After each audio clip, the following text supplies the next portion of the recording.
running through your brain. You're just a worthless corpse. You're just a pile of shit. Give me a couple of nails, and I'll ventilate your pit. Which is essentially from the real fucking universe. Just another virus in just another mess.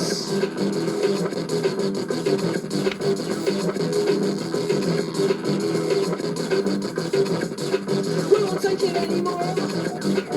We just won't take the trash. You're another stupid martyr with another rectal rash. We won't take you in the butt. We're just waiting for the web. We got a lot of nails to do it to you again.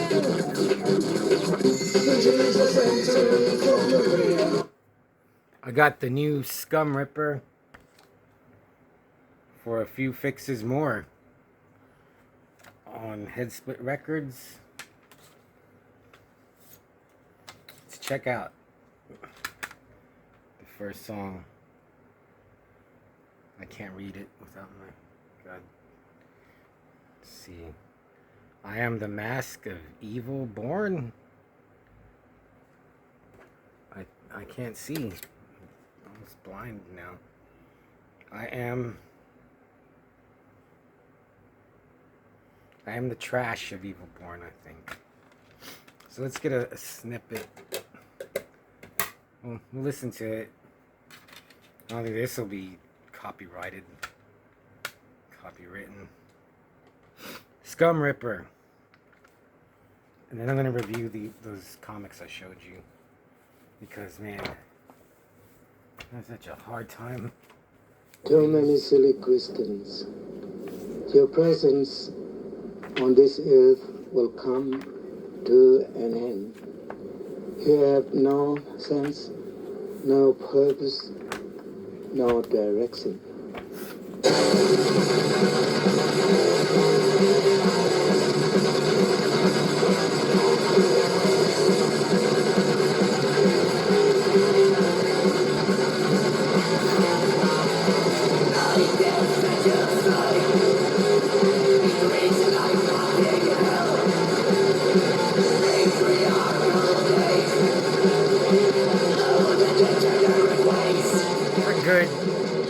Good like successor to Toxic Holocaust, right? You like Toxic Holocaust, Midnight. I think they're from Finland.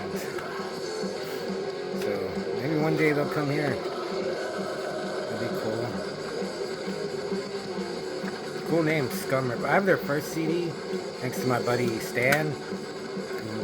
So, well, might as well get the new one. Okay, so Spider-Man Wolverine. So I don't buy any current Spider-Man titles. I just read the old ones, the ones I have, collect the trades, because, you know, those are what's happening for me. You know, I read those and, okay, this is my Spider-Man. I hear the new Spideys aren't too good. But when I see some, well, so like at the comic shop I go to, anything Wolverine, they put in my subscription box. So I was like, I'll get it. Clayton Crane cover, and I used to be so blown away by his stuff, and now it's good, but I remember like Carnage Venom, man, I was so blown away. So it starts out Wolverine, it's Mission Impossible.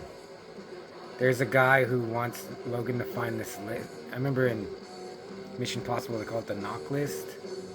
It's the same thing. It's a list of every double agent, like reveals their identity, and it has like every mission ever done in the world, I guess. And this guy asks Wolverine to track it down. Wolverine needs Spidey's, well, Peter Parker's like computer knowledge to get into this old SHIELD helicarrier, get the knock list, or the list that they're looking for. And then they get attacked by Kraven the Hunter and what's his name? Omega Red. I was like, that's cool. They're both Russian.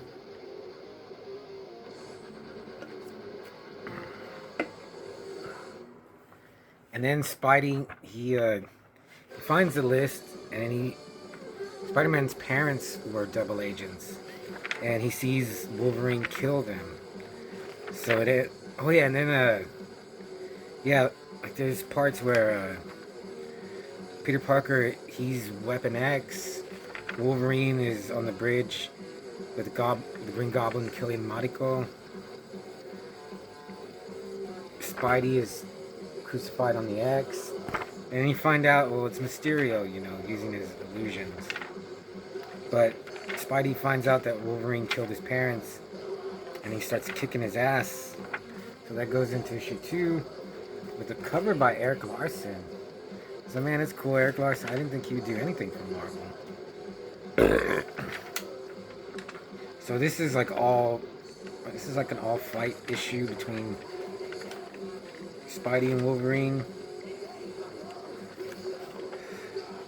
Man, I cannot. I think the artist is Carr Andrews. And at first I was like, it's kind of, I don't know how it's too hilly or swoopy or something. But after a while, I was like, this guy, he reminds me of Angel Medina. And I think Angel Medina is great. He's almost like a more exaggerated Angel Medina. And then this issue ends, well, I don't want to spoil it, but it ends, this is weird because this is like 2 stories in one.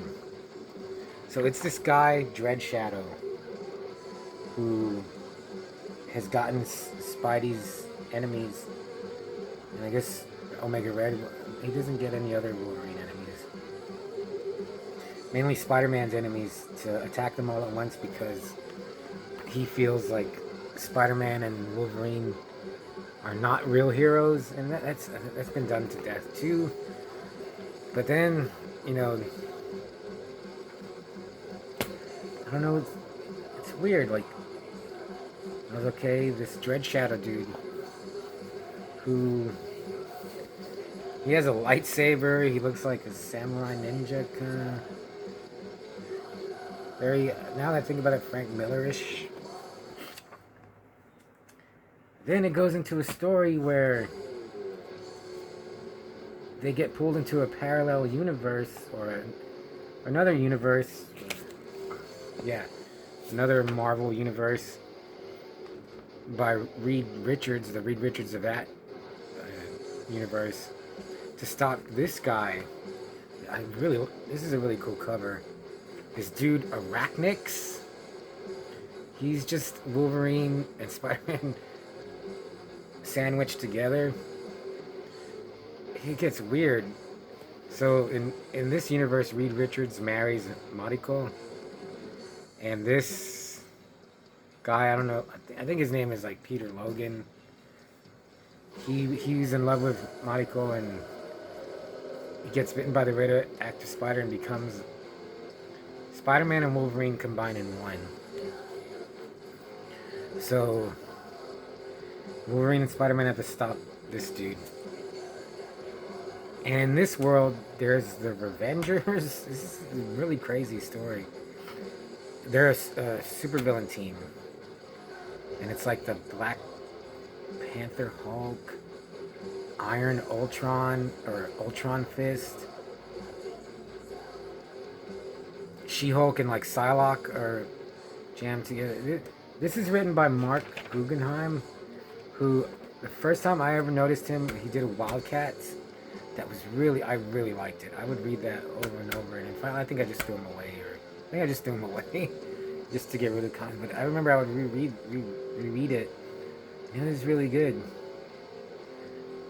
So but I never really searched out his stuff. I just knew he was a good writer. And now that he got his chance to do just a messed up, crazy Spider-Man Wolverine, he does have that, just a little bit, the Marvel movie humor. He has that, where he's always trying to come up with cool sayings and funny jokes and like puns and stuff. Actually, not really puns. Just be really smart with his jokes. Does it just enough to where it's not, because that gets kind of annoying, I think. You know, where everybody has like an answer for whatever anybody says and someone's writing it and thinking about it. But it's still good. Oh yeah, I don't know what issue, but the art changes to Sandoval. I can't, Gerard Sandoval, I think. And I just have, this is the problem with me. Whenever the art changes in a comic, I can't keep, I want the same artist. But I was like, well, I mean, I waited till I got all 10 issues to read it too. And I just got so used to the Cartoon Andrews guy. But then by the second issue of this Sandoval dude, I feel he has like a Sam Keith influence. Then I started liking his art. Not as, I hate, being like this, but I do like the Andrews guy a little better because he reminds me of Angel Medina. But then I started liking this dude's art. I did have some problems with it because so it has Dr. Octopus, Mysterio, Craven, and it ends as like, well, that Dread Shadow dude brought us all together, so now we know what to do. And then nothing happens with that. It's 2 stories jammed into 10 issues, which is cool. I liked it, but I like one story. Because when this was coming out, it doesn't say like how Marvel used to do like a 4-issue limited series, 6-issue, 10-issue, 12-issue. So I was always, is this gonna keep? Because after like issue 8, I was like, is this gonna keep? Is this a ongoing series? And at the end of issue 10, Guggenheim says he wants to do more, and he wants to work with these artists again, which would be great. I was like, dude, it seems like nobody can keep an ongoing series past like 50 issues, probably like 25. Like, dude, I remember when I first got into comics, like Thor was on, I know it was like Tales to Astonish, but Thor was like on 356. Fantastic Four was, I think, coming to 300. Spider-Man was like in the 260s. So, it has this rich history behind, like, a comic book, it has all this stuff behind it. But anyway, so yeah, that's my only, there's a couple other things.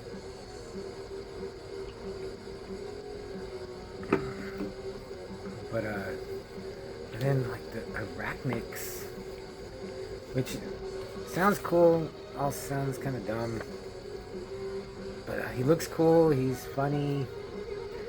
The problem, like in the Reed Richards Arachnics world, there are no heroes. So like the Revengers have never had like any real competition. So like Spider-Man and Wolverine are like, well, they don't know what hit them. They've never had like real competition before. But then I was like, why is Arachnics?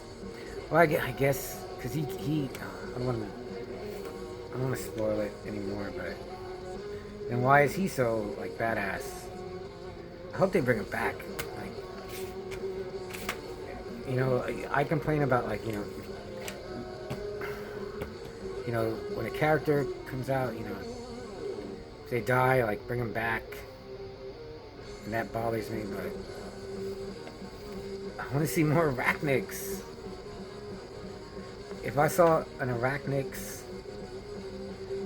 number 0 on the comic book shelf, dude, I would buy like 2 copies.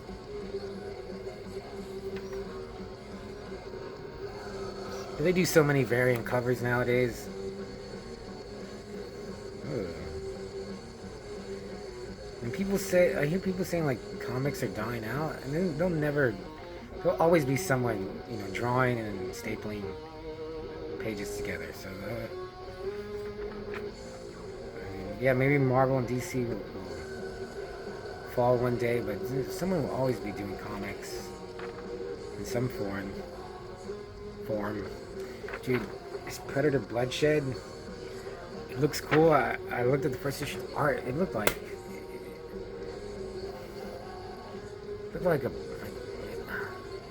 maybe like a Barbie comic book. Like, if you imagine art for a Barbie comic book, that's what the Predator Bloodshed looked like. So anyway,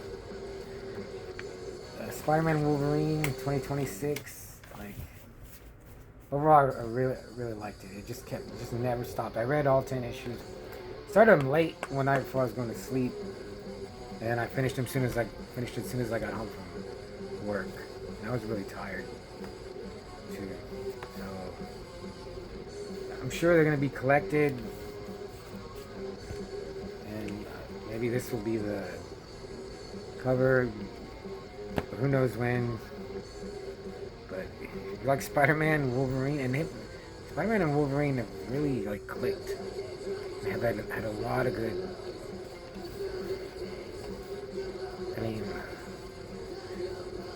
Spider-Man and Daredevil have had some really good team-ups. I think him and Daredevil had more. I can't think of any other. I mean, Batman and Superman, but from Marvel, I can't think of two characters that are so different. They've had some really good stories together. It shouldn't work. But yeah, I just want to talk about that. Got some Scum Ripper. It's Friday, so